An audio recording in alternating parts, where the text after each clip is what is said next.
En ce début de XXe siècle, la lisière de la forêt se mêle aux champs et aux prairies environnantes. Seul le repos des chasseurs et quelques fermes trahissent le caractère encore rural des lieux.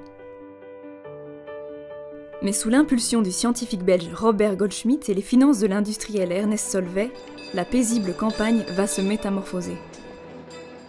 C'est ici, à la frontière entre Boitsfort et Oderghem, et à l'écart des regards indiscrets, qu'un immense terrain est aménagé.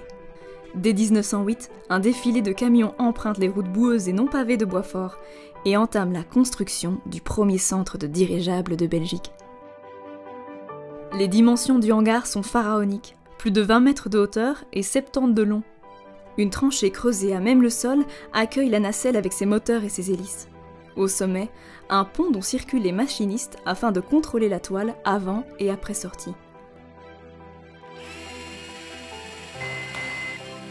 Après plusieurs mois de recherche, d'analyse et de fabrication, le Belgique 1, le premier dirigeable de l'histoire du pays, est enfin prêt. Le 29 juin 1909, à 18 h, par une belle fin d'après-midi estivale, le colosse de toile prend son envol à la plus grande stupéfaction des Boisfortois.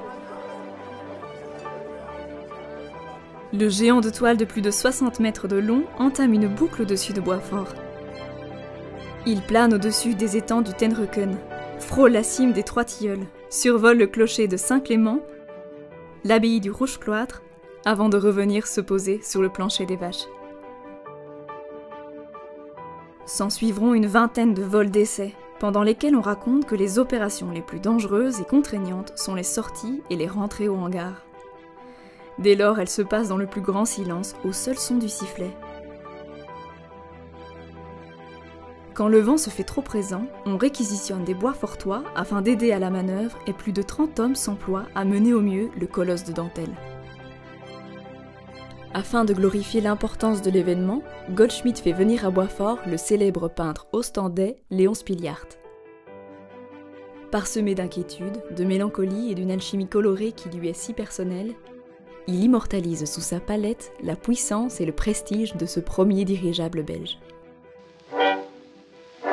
Au son de l'Union musicale de Boitsfort, le 14 novembre 1909, on célèbre en grande pompe les 23 missions de Belgique 1.